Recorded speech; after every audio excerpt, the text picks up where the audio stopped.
Bonjour à toutes et à tous, bienvenue à cette session réanimation respiratoire spécialisée sur les problématiques ventilatoires que vous pouvez rencontrer au quotidien dans vos services de réanimation et également au bloc opératoire éventuellement. Je suis très heureux de vous retrouver et de modérer cette session avec Charlotte Arbelot qui est donc anesthésiste réanimatrice à Marseille et qui exerce surtout en réanimation.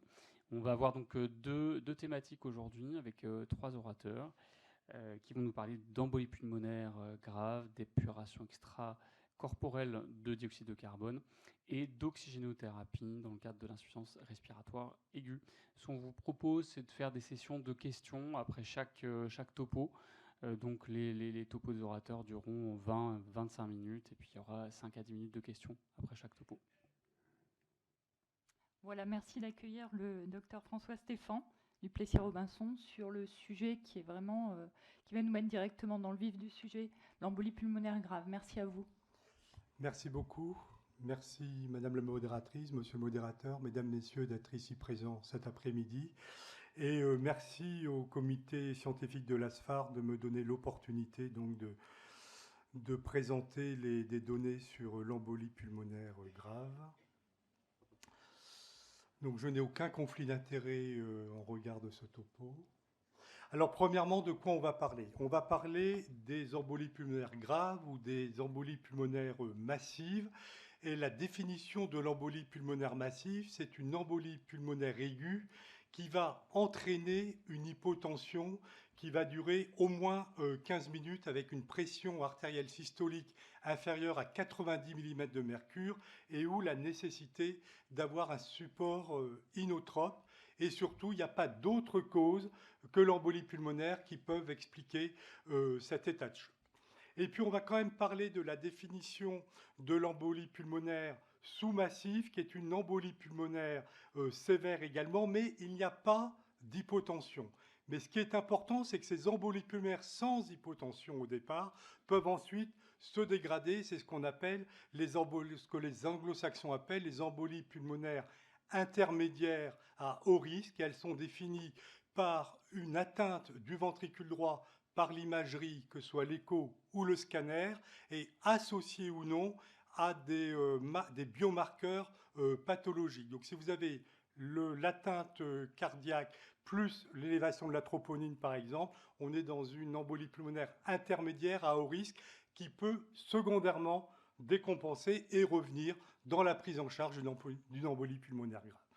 Donc les embolies pulmonaires graves, c'est quand même 10 000 à 20 000 décès par an en France. Nous, on va s'intéresser essentiellement au haut risque, mais comme je vous l'ai signalé, il y a aussi les embolies pulmonaires intermédiaires à haut risque qui peuvent basculer dans les embolies pulmonaires graves.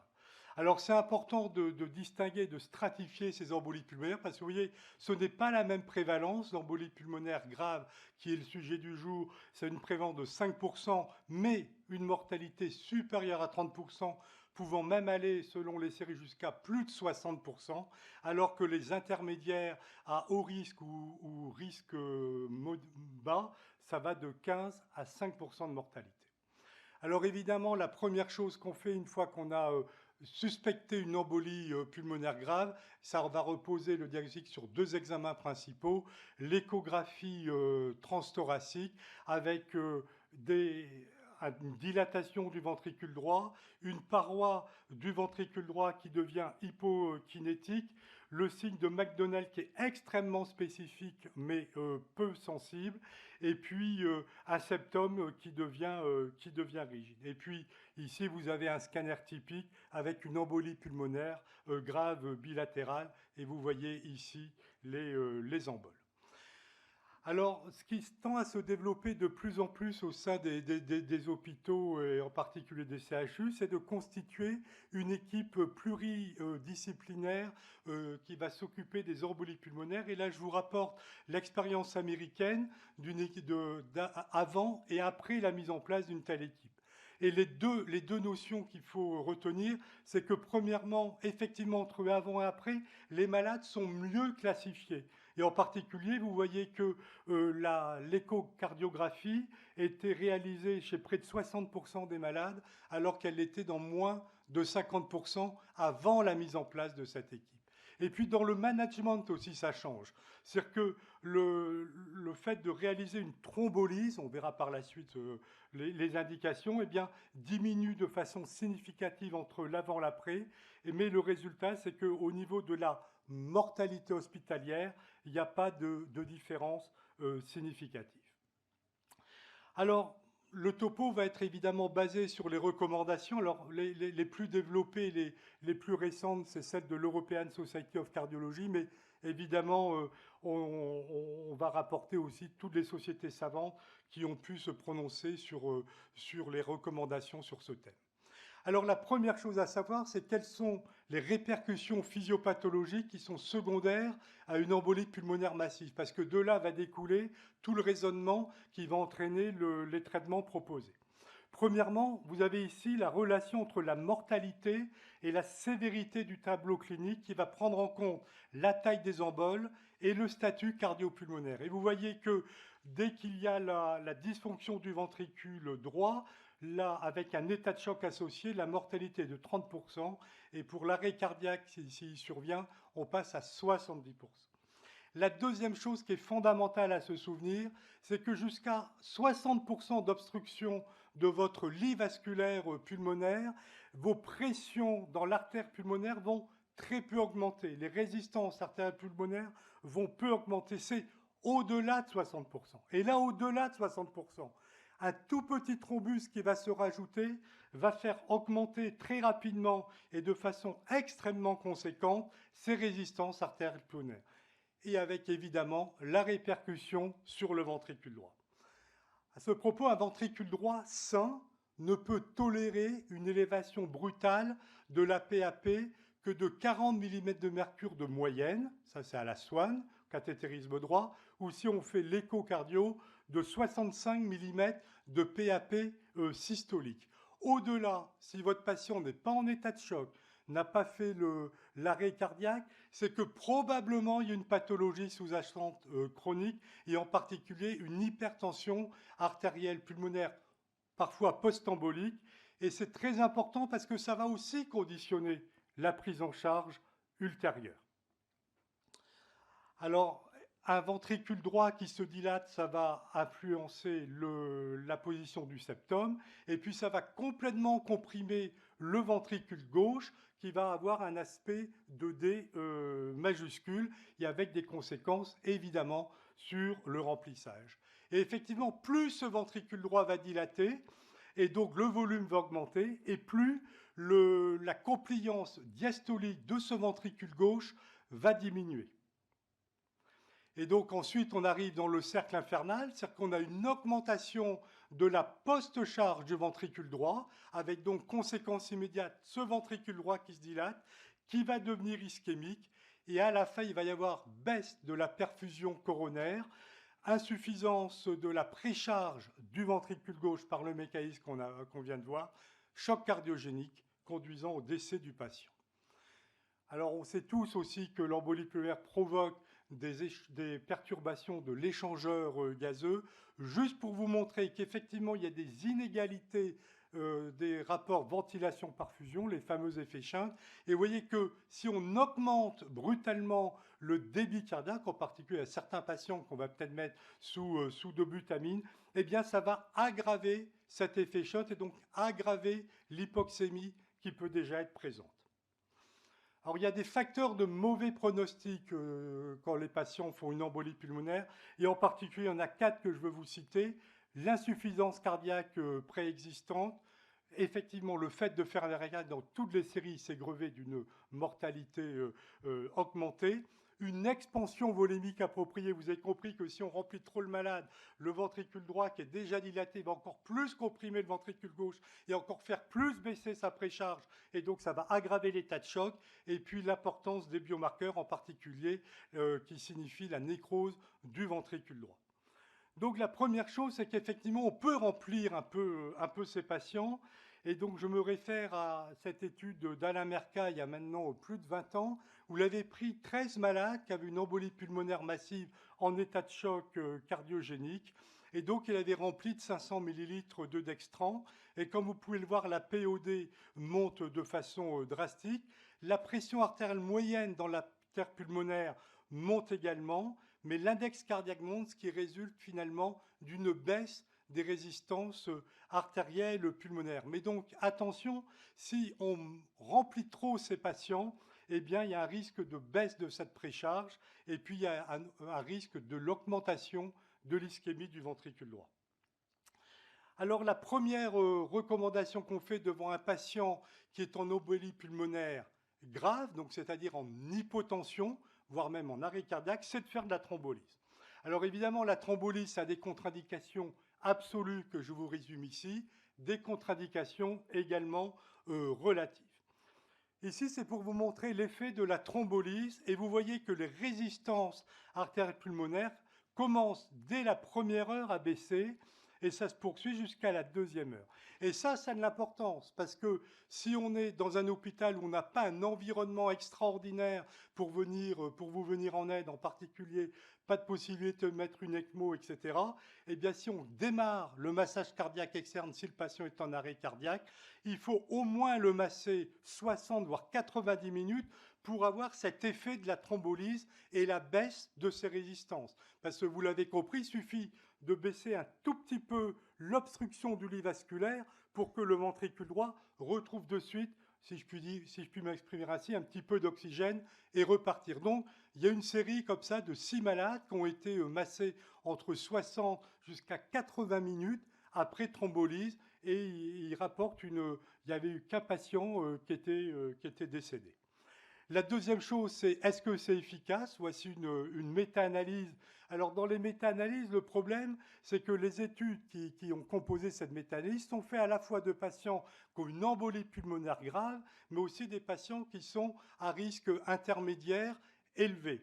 Et donc, la plus grosse série, c'était en 2014. C'est une étude française conduite par Guy Meyer, l'étude PETO, qui participe pour beaucoup dans le résultat final. Et effectivement, il y a une baisse de la mortalité chez les patients qui sont thrombolysés.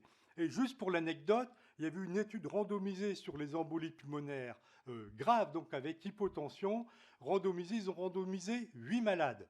Il y a eu 4 qui ont eu la thrombolyse, 4 qui n'ont pas eu la thrombolyse, et les 4 qui n'ont pas eu, qui étaient traités par héparine, il y a eu 100% de mortalité. Donc l'étude s'est arrêtée, et l'indication de la thrombolyse dans les embolies pulmonaires massives repose sur cette minime étude, mais que du coup on n'a jamais pu reproduire pour évidemment des raisons éthiques. Alors évidemment, ça s'accompagne d'un taux de segments sévères augmentés et de segments intracrâniens également augmentés. Donc vous voyez, ça marche, mais il y a quand même des complications assez sévères au niveau des segments. La deuxième technique qui est proposée maintenant, c'est de recourir à l'embolectomie chirurgicale. Alors évidemment, tout le monde ne peut pas faire l'embolectomie chirurgicale dans les hôpitaux. Et donc, il y a une belle série ici que je vous rapporte. 44 malades qui ont une embolie pulmonaire sévère, grave, et d'autres qui ont une embolie pulmonaire intermédiaire à haut risque. Et vous voyez que 60% des patients qui avaient une embolie pulmonaire grave ont eu l'embolectomie. Certains ont eu d'abord la pose d'une ECMO, mais avec des résultats extrêmement concluants, puisque dans les embolies pulmonaires graves, la mortalité est inférieure à 12%, et dans les intermédiaires à haut risque, la mortalité n'est que de 1%. Et d'ailleurs, eux, dans leur schéma de prise en charge, vous voyez, il n'y a pas la thrombolyse, ils passent directement à l'embolectomie chirurgicale. Alors l'embolectomie chirurgicale, ça se passe évidemment sous circulation extracorporelle. Il n'y a pas de clampage de l'aorte. Et vous voyez ici un patène foramen ovale où il y a un caillot. On va simplement le retirer avec une pince. Et l'autre concept aussi qui est important, c'est qu'on retire les caillots qu'on voit. Il ne faut pas que le chirurgien aille trifouiller au fond des artères pulmonaires sans vision. C'est comme ça qu'on fait les gags. Je vous rappelle qu'il suffit de désobstruer peu le lit vasculaire pulmonaire pour retrouver des pressions qui vont baisser drastiquement. Donc ici, on s'attaque à l'artère pulmonaire gauche et on enlève plusieurs caillots qui là vont venir fragmenter. Et puis ensuite, on va passer à l'artère pulmonaire droite, où là, le caillot va venir tout d'un coup, en le tirant, on a tout le caillot qui revient. Donc vous voyez, ce n'est pas un geste très compliqué comme ça, il suffit d'avoir l'habitude de la il n'y a pas une technicité particulière pour enlever ces caillots. Alors l'autre chose, quand on n'a pas accès effectivement à la chirurgie sous CEC pour faire une embolectomie, il y a la possibilité de faire des interventions maintenant en percutané et avec des résultats qui sont plutôt satisfaisants pour les radiologues interventionnels, bien qu'il n'y ait pas de véritable étude comparative. Et dans les études qui se sont intéressées avec des groupes témoins, il y en a une, c'est l'étude Ultima de 2013, et où l'outcome, c'était l'évolution du diamètre VD sur VG. Et effectivement, quand on associait de la thrombolyse in situ avec un système d'écho pour essayer de détruire le caillot, eh bien, ce rapport VD-VG s'améliorait plus fortement chez les patients traités de façon percutanée. Et puis, on peut associer aussi des moyens mécaniques, et en particulier avec le système Penumbra, qui est à la fois quelque chose qui va détruire le caillot, et tout en aspirant. Et donc, nous, notre expérience à Maryland-Long sur 35 malades, on a eu 14% de mortalité et avec 80% d'efficacité. Alors évidemment, dans ces études, ça baisse la pression de l'artère dans l'artère pulmonaire et puis ça améliore le rapport VD-VG. Des complications hémorragiques, quand on associe malgré tout la fibrinolyse in situ, c'est moins de 10%. Il y a quand même toujours des hémorragies intracrâniennes autour de 1,4%. Donc là, c'est pour vous montrer, vous voyez ici, il y a une obstruction complète du lit pulmonaire droit. Ici, c'est le système Penumbra. Et vous voyez ici, on fait passer un petit guide pour essayer de détruire le caillot tout en aspirant. Donc attention, quand on s'occupe de ces malades-là, il y a une certaine quantité de pertes sanguines également. Donc il faut anticiper tout ça et ne pas hésiter à transfuser ces patients parce que les grosses seringues, ça va assez vite, ce d'autant quand on débouche bien, le sang évidemment arrive de suite. Et ensuite, quand on refait l'angio après cette intervention, vous voyez qu'on récupère un lobe inférieur droit. Alors, quels sont les effets de cette désobstruction au niveau du ventricule droit? Ce qu'on va voir, c'est qu'effectivement, l'amélioration survient dès les premières heures après soit la thrombolyse, soit l'embolectomie chirurgicale. Ici, c'est un papier d'Antoine Veillard-Baron, et vous voyez qu'après thrombolyse, eh bien, on a rapidement, dès le lendemain, une amélioration du rapport VD-VG, et puis le septum commence à être un petit peu moins dyskinétique. Et dans la série que je vous ai montrée tout à l'heure sur l'embolectomie qui allait avant la thrombolyse dans une équipe américaine, effectivement, on constate qu'il y a la pression veineuse centrale baisse de façon drastique, de même que la PAP systolique et le rapport VD-VG, et puis le ventricule droit se trouve dans de meilleures conditions pour éjecter. Alors vous avez vu que dans ce topo, on a quand même à chaque fois, il y a un petit peu d'ECMO qui arrive.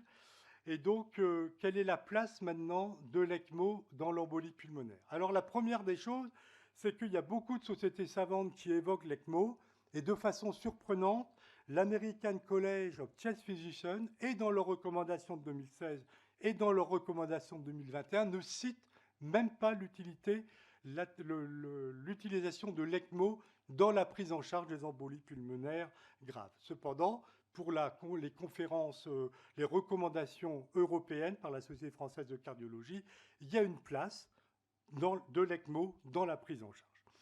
Alors, dans quel type de situation on peut penser à l'ECMO? Premièrement, on va l'utiliser comme pont avant de mettre en place les thérapeutiques de reperfusion, parce que le malade est trop instable, il ne va pas pouvoir tolérer, ou bien le malade est en arrêt cardiaque a fortiori, et ça peut déboucher soit sur l'embolectomie chirurgicale, soit sur une procédure percutanée, qu'on vient de le voir, soit sur de la fibrinolyse. Ou bien on peut mettre l'ECMO et attendre que la fibrinolyse naturelle se fasse, mais ça va quand même prendre 3 à 5 jours. Est-ce que c'est défendable? On va essayer de voir les résultats. Alors, les indications, l'arrêt cardiaque, le patient qui reste instable malgré des fortes doses de catécholamine, un remplissage optimisé. Vous avez une contre-indication à la thrombolyse où le patient a été thrombolysé et c'est l'échec. Après 1 heure, 2 heures, il ne se passe rien. Les paramètres hémodynamiques ne se sont pas améliorés. Ou bien on doit mettre l'ECMO parce qu'il est passé à la chirurgie d'embolectomie, mais on avait négligé qu'il y avait un CITEF derrière, c'est-à-dire un cœur pulmonaire chronique post-embolique, parce que probablement la PAP moyenne était pas en masse 50. Et donc, effectivement, on a du mal à sortir de pompe parce qu'on a beau désobstruer, cette maladie pulmonaire post-embolique atteint les vaisseaux très distaux du lit vasculaire. Et donc, on a beau enlever les gros caillots, il y a une atteinte distale qui ne va pas être résolue simplement dans les caillots. Il faut faire une endartériectomie, mais ça, c'est une autre histoire qui se prévoit à l'avance. Alors là, l'ECMO, c'est une ECMO véno-artérielle, mais parfois on peut la convertir en véno-artérielle, c'est en mettant 2 admissions veineuses, en particulier si on n'arrive pas à faire baisser les pressions de remplissage suffisamment, si on n'arrive pas à décharger suffisamment notre ventricule droit, ça se voit très bien à l'échocardiographie. Alors une première série, 2017, peu de malades, 20 malades, tous avec une embolie pulmonaire grave, et vous voyez des résultats qui sont extrêmement encourageants, parce que ce soit une ECMO simple ou une ECMO associée à une embolectomie ou une ECMO associée à des procédures endoscopiques, eh bien, il y a une excellente survie dans les 3 groupes. Simplement pour vous montrer qu'on peut mettre une ECMO alors que le patient a déjà reçu une thrombolyse. Ça concernait 35% des patients dans cette série. Et puis l'ECMO, une fois que vous l'avez mise, ça dure à peu près entre 4-5 jours, le temps qu'il y ait la récupération du ventricule droit, etc. Une autre série plus récente, française, 52 malades. Et là, c'est assez net, c'est que la mortalité, s'il y a une fibrinolyse qui a échoué et on met l'ECMO, ou bien on met l'ECMO seul, la mortalité est très élevée, c'est plus de 75%. Par contre, si l'ECMO intervient en périopératoire d'une embolectomie ou avant ou après cette embolectomie, là, la mortalité tombe à 14%. Donc, ça plaide assez pour, OK, on met l'ECMO, mais derrière, il faut faire un geste. Alors, évidemment, dans toutes les études où il y a des contrôles, les contrôles ne sont pas comparables. Les patients qui ont l'ECMO, de facto, dans une étude non randomisée, ils sont plus graves. Ils ont des lactates plus élevés. Certes, ils sont un peu plus jeunes, mais leur condition clinique aiguë est bien plus grave que ceux qui ne vont pas avoir l'ECMO. Vous voyez que là, 50% des décès vont survenir dans les 3 premiers jours après la pose de cette ECMO. Et puis une série très récente, puisque ce n'est même pas encore publié sur format papier, 357 patients sous ECMO, 106 patients qui ont une des techniques de reperfusion mécanique, embolectomie, intervention percutanée, et 229 qui ont eu d'autres thérapies, en particulier la thrombolyse ou rien. Mortalité, 26% si vous êtes intervenu de façon mécanique, contre 42,8% avec les autres thérapies, et les segments à peu près équivalents, autour de 20 à 25%, c'est non significatif. Donc, ça plaide pour faire une intervention, et si vous savez faire la chirurgie d'embolectomie, je pense que c'est l'intervention qui est à conseiller. Et d'ailleurs, il propose un algorithme qui est non validé, et en particulier, vous voyez, la place de l'ECMO chez les patients qui sont en état de choc réfractaire avant d'envisager une intervention de reperfusion. Alors, il y a des séries qui sont moins parlantes que ça. En particulier, il y a cette méta-analyse qui montre qu'il n'y a pas de bénéfice à faire, à mettre en termes de mortalité chez les patients en embolie pulmonaire grave. Mais une fois de plus, attention aux patients contrôle qui sont de toute façon moins graves.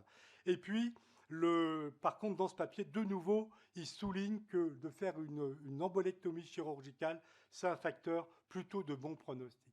Une énorme série allemande qui vient de publier ses résultats, 13 ans d'ECMO dans les embolies pulmonaires, 2197 ECMO analysés, ce qui représente que 0,2% de la totalité des embolies pulmonaires. Et là encore, il montre que l'ECMO est intéressante chez les patients en arrêt cardiaque. Par contre, chez les patients en état de choc, il n'y avait pas de bénéfice dans cette série. Mais une fois qu'on a mis l'ECMO et qu'on a opéré le patient, ou qu'on attend, si on ne veut pas l'opérer, ou qu'on n'en a pas la possibilité, le tout, c'est de savoir quand est-ce qu'on va pouvoir sevrer cet ECMO. Pour ceux qui ont fait un peu d'ECMO véno-artérielle, il y a quand même un certain nombre de complications. Et là, il faut trouver des indices. Mais une fois de plus, on ne demande pas à ce ventricule droit ou à la pression de l'artère pulmonaire de se normaliser. Rappelez-vous la courbe, on demande que ça baisse un peu, juste que le VD puisse de nouveau se contracter, même s'il reste altéré. Alors évidemment, il y a l'échocardiographie qui peut vous aider, avec plusieurs indices que je vous ai montrés ici, ou bien de calculer la puissance moyenne, qui est la PAP moyenne multipliée par le débit cardiaque, et voir comment ça peut baisser par rapport à l'état antérieur. Juste un mot, le TAPSI et l'onde S, après embolectomie, puisqu'il y a l'ouverture souvent du péricarde, ça ne marche pas, ces indices-là. Donc il faut plutôt se baser sur le rapport VDVG, qui est très bien corrélé à la diminution des résistances artérielles pulmonaires. Donc voilà, ce panorama, certes un peu rapide, mais l'embolie pulmonaire, ça bouge pas mal, comme vous pouvez le voir. Premièrement, dans les centres où on peut le faire, c'est utile de mettre en place une équipe multidisciplinaire pour prendre en charge ces patients. Deuxièmement, ce que je vous ai montré, c'est basé effectivement sur les recommandations des sociétés savantes, mais vous allez appliquer ce qu'il y a sur votre lieu d'exercice. On ne va pas traiter de la même façon dans un CHR où il n'y a pas de chirurgie cardiaque que dans un centre comme à l'Européen Georges Pompidou, où il y a à la fois la radiovasculaire, la CEC, la réanimation et la possibilité de mettre une ECMO. Donc dans un endroit isolé, vraisemblablement, la thrombolyse garde la première place, et puis on peut faire appel à l'UMAC. Dans un environnement avec multispécialité, je pense que vous avez constaté que beaucoup d'équipes chantent maintenant la thrombolyse pour s'adresser directement soit à l'embolectomie chirurgicale, soit à une intervention percutanée. Et effectivement là, se discute également la place de l'ECMO. Donc l'ECMO, c'est cité depuis 2014 dans les recommandations européennes. L'American College of Chest Physicians ne l'évoque pas, mais visiblement, bien que ça manque encore de data très solides, visiblement, il y a une place et on n'attend pas souvent les recommandations. Les équipes mettent l'ECMO, vous voyez, plus de 2000 ECMO posés en 13 ans en Allemagne. Mais effectivement, la réanimation de ces patients peut être plus compliquée et en particulier, la problématique, c'est de trouver des marqueurs de récupération du VD pour pour sevrer l'ECMO. Je vous remercie. Merci beaucoup. C'était vraiment un topo à la fois qui revenait sur de la physio et puis qui était très pratique dans ses conclusions. Moi, j'avais deux petites questions avant de donner la parole à la salle. La première de mes questions, c'est votre propre équipe, puisque vous devez en avoir une. Il y a qui dedans? C'est mobilisable 24 heures sur 24. Comment ça se passe en pratique? Donc alors souvent, nous, on a des patients, je dirais, de deuxième main. Donc c'est-à-dire, c'est des patients qui nous sont transférés la plupart du temps sous ECMO. Et ce qu'on privilégie quand ils sont jeunes, c'est de faire une embolectomie chirurgicale. Et s'ils sont plus âgés avec des comorbidités importantes, on intervient en radiovasculaire. C'est la première chose. La deuxième chose, c'est que comme on a des patients de transfert secondaire, il y en a certains qui ont parfois eu une embolectomie qui a échoué, parce qu'il y avait un CITEF derrière. Et là, c'est plus du tout la même intervention. Hein. Là, vous avez vu, c'est assez facile. Alors, j'ai vu qu'il y avait des petits sourires dans la salle, mais enfin, pour nos chirurgiens, l'embolectomie, c'est vraiment pas compliqué. Par contre, l'endartériectomie pulmonaire, qu'on peut associer, c'est pas la même histoire, parce que là, c'est un arrêt circulatoire qui dure entre 10 voire 25 minutes. Hein. On fait 2 arrêts, pulmonaire droit, pulmonaire gauche. Et là, il va falloir sculpter les artères pulmonaires pour aller endartériectomiser ces artères pulmonaires afin de libérer la circulation sanguine. Et là, ça demande beaucoup plus de réflexion quant à la prise en charge du patient. Donc voilà, nous, seconde main, on privilégie la chirurgie et sinon la chirurgie interventionnelle. Merci. Deuxième petite question. Pour les paramètres de récupération, donc vous êtes sous ECMO. Il y a un réglage particulier de débit pour justement éviter Alors, la grosse différence, une fois de plus, hein, moi, je n'ai pas de data à vous montrer. Donc, il n'y a pas eu d'études pour dire, voilà, c'est comme ça qu'il faut faire, etc. Sur le ventricule gauche, vous avez vu, il y a plein de paramètres qui sont sortis, en particulier une ITV supérieure à 10, etc. Le ventricule droit, c'est compliqué parce que le ventricule droit, souvent, il va se dilater, puis il va mettre un certain temps pour s'adapter ou pas. Et donc, c'est compliqué. C'est compliqué et je pense que ce qu'il faut retenir, c'est de ne pas se dire il me faut une normalisation de mes paramètres pour enlever l'ECMO. Non, il faut juste trouver la pression dans l'artère pulmonaire qui est compatible avec un bon fonctionnement du ventricule droit, évidemment sous d'obus, etc. Alors, il y a des paramètres, quand vous n'êtes pas intervenu de façon chirurgicale, le TAPSI, l'onde S, évidemment, peuvent vous aider. Quand il y a eu la chirurgie, eh bien, je pense qu'il faut se baser sur l'évolution du rapport VDVG, parce que je vais essayer de répondre quand même à votre question, du rapport VDVG. Effectivement, si vous baissez progressivement, ça aussi, je ne vous l'ai pas dit, mais il faut baisser progressivement le débit. C'est-à-dire qu'on tourne par exemple à 4 litres de débit, eh bien, on va faire l'épreuve, on dit on passe à 3 litres, on passe à 2, et puis à la fin, on fait à 0,5 litres, en injectant quand même de l'héparine, parce qu'à 0,5 litres, on peut avoir des thromboses, et puis on regarde comment évolue ce rapport VDVG qui est vraiment important. Et si on voit que le VD se dilate alors qu'on est à 0,5 de débit, eh bien, ce n'est pas encore mûr, il faut attendre, il faut donner les moyens. Après, vous allez me dire les moyens, vous avez fait la thrombectomie, l'embolectomie, etc. Qu'est-ce qu'on peut faire? Souvent, ces patients ont pris des œdèmes, faut les remettre à leur poids sec, il faut essayer de bien régler la dobutamine, enfin, tout ce qu'on fait d'habitude, et c'est par ces petits moyens-là qu'à la fin, on va arriver à sevrer l'ECMO. Y a-t-il des questions dans la salle? Oula. Vous êtes scotché par le thrombus. Ouais, moi aussi. Moi, j'avais une question très pragmatique sur le remplissage vasculaire et sur les catécholamines. Si je suis en charge d'un patient qui a une EP grave, donc avec un état de choc, il est hypotendu, comment je fais pour monitorer mon hémodynamique? On a vu qu'il y avait probablement un warning sur le remplissage vasculaire avec l'augmentation du débit de shunt. Mais en pratique, comment je fais, sachant que les signes de précharge dépendance vont être peut-être mis en péril par l'effet qu'il y a une insuffisance cardiaque droite? Comment, en pratique, je remplis mon patient? Faut-il le remplir? Si oui, quels sont les indicateurs et quelle catécholamine? Alors, premièrement, je pense qu'il y a... Il y a une étude qui vient de sortir, assez récente, toujours du groupe de cardiologie d'Olivier Sanchez, etc., où eux, ils ont utilisé les diurétiques, ce qui est une problématique qui est pas... qui a un raisonnement qui se tient tout à fait, puisque vous avez un ventricule droit qui est complètement dilaté, qui va comprimer le ventricule gauche. Et c'est vrai que dans la prise en charge des décompensations d'hypertension artérielle pulmonaire, le traitement, c'est de vider les patients. Et donc, on leur met du lait. Là, la problématique est différente parce qu'effectivement, ils sont hypotendus et on n'est pas très à l'aise.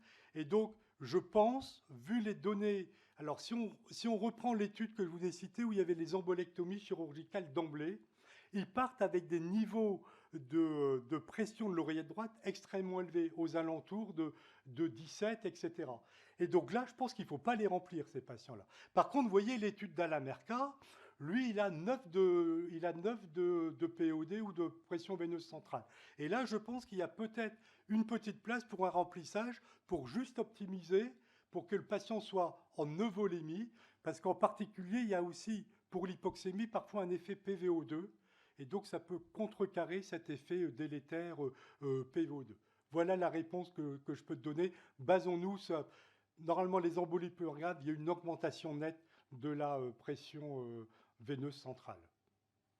Et alors, les catécholamines, alors généralement, décompensation d'HTAP, les deux médicaments phares, c'est généralement on fait du Lasix et puis on met de la dobutamine et ensuite on utilise la noradrénaline. Alors, il y a la vasopressine qui peut être intéressante parce que ça vasoconstricte en périphérie et c'est, en théorie, ça n'agit pas sur la circulation pulmonaire. Il y a des modèles animaux, mais je n'ai pas vu d'études, en tous les cas, comparant noradrénaline et vasopressine dans les hypertensions artérielles pulmonaires.